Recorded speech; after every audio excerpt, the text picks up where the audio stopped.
De volta aqui com o Super N e a gente vai falar agora, como disse agora há pouco, sobre o câncer de pele. A gente está recebendo aqui nos estúdios da Super a dermatologista Marcela Condé para falar sobre essa doença. Afinal, nós estamos no Dezembro Laranja, mês de conscientização sobre a prevenção da doença. Doutora Marcela, bem-vinda, bom dia, prazer em recebê-la.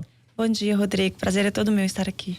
Bom, doutora Marcela, para começar, câncer de pele, muita gente acha que é uma doença, muitas vezes, sem gravidade, que as pessoas não precisam se prevenir dela, que é uma doença com um potencial menor de destruição e de risco para as pessoas.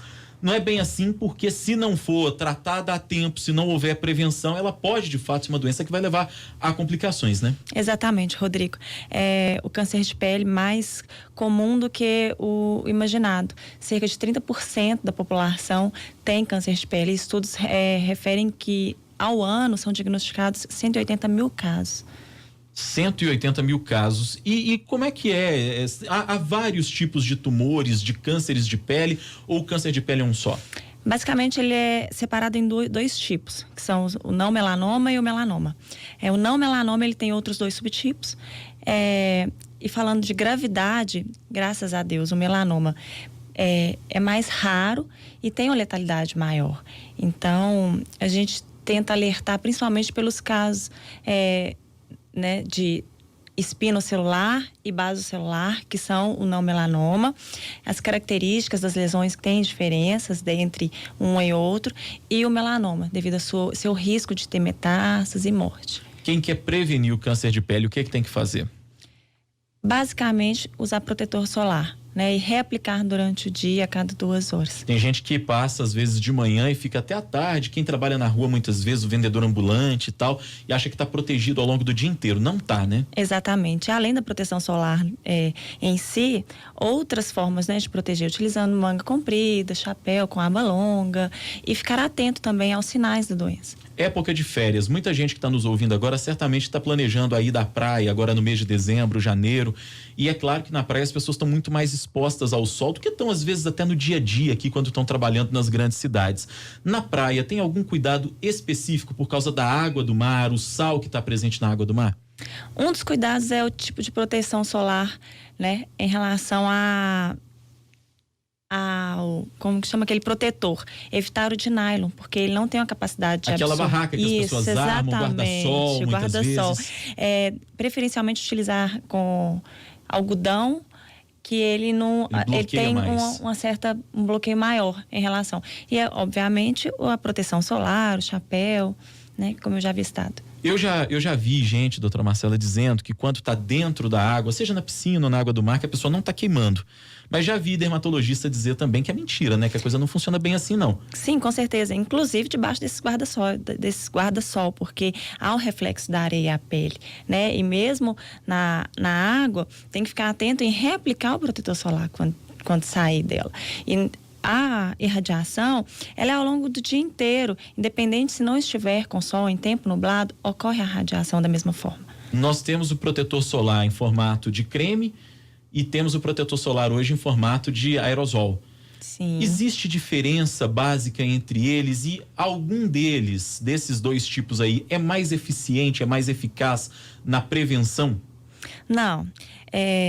Idealmente, a gente tem que prestar atenção no nível de fator de proteção de cada protetor. Utilizar pelo menos um fator de proteção 30, e a escolha do protetor vai de acordo com a rotina do paciente.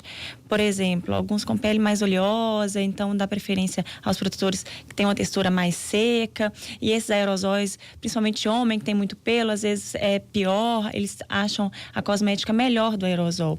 Então é uma escolha baseada na rotina do paciente, na facilidade de adaptação dele ao protetor.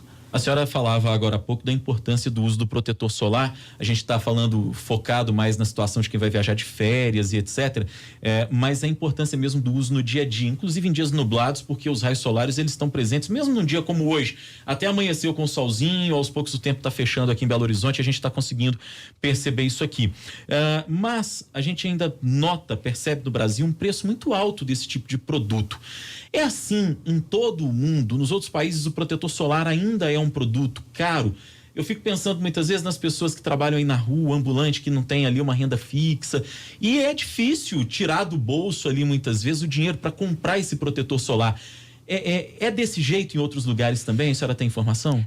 Produtos cosméticos, em geral, né? São caros, né? São caros, mas nos Estados Unidos tendem a ser mais em conta. Acredito que seja pelos impostos, né? A carga tributária ser inferior aqui no Brasil. Mas em relação ao preço, tem uma ampla gama de protetores com um valor mais acessível. O que tem que ficar atento é se ele tem no rótulo dele os 2 tipos de proteção, que é UVA e UVB. Ultravioleta A, ultravioleta Exatamente. B. Isso é o que mais importa para quem vai comprar. Isso. Voltando a falar, doutora Marcela, sobre o câncer de pele propriamente dito, que a gente foi falar sobre a prevenção, que é muito, muito importante.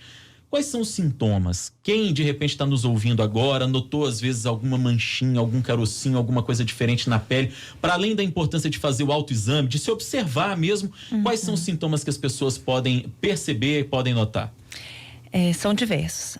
Então, a princípio, é um tipo de lesão que custa cicatrizar, às vezes ela é descamativa, no formato, né, de nódulo brilhante, vermelho, com a úlcera dentro, né, no seu centro. Parece uma feridinha. Parece uma feridinha que demora a cicatrizar e normalmente sangra com facilidade. Além disso, pensando no câncer melanoma, né, que tem uma letalidade maior. A gente tem que atentar para as pintas, o tipo de pinta. Se elas são assimétricas, se as bordas delas são irregulares, se elas têm uma evolução prolongada, crescem rapidamente e se tem alteração de cor. O que a gente fala é para os pacientes se observarem mesmo, ficarem atentos no corpo, os tipos de pinta, como são as pintas que eles possuem, se há pintas novas e observar mesmo a evolução delas. Muito bem, doutora Marcela Condé, dermatologista, falando com a gente sobre câncer de pele. A gente está no mês de dezembro laranja, que é um mês dedicado à conscientização sobre a prevenção a essa doença que muitas vezes é relegada a um segundo plano na atenção das pessoas. Doutora Marcela, muito obrigado pela presença, pela entrevista, foi um prazer recebê-la. Prazer todo meu, Rodrigo, eu agradeço, mando um abraço para todo mundo.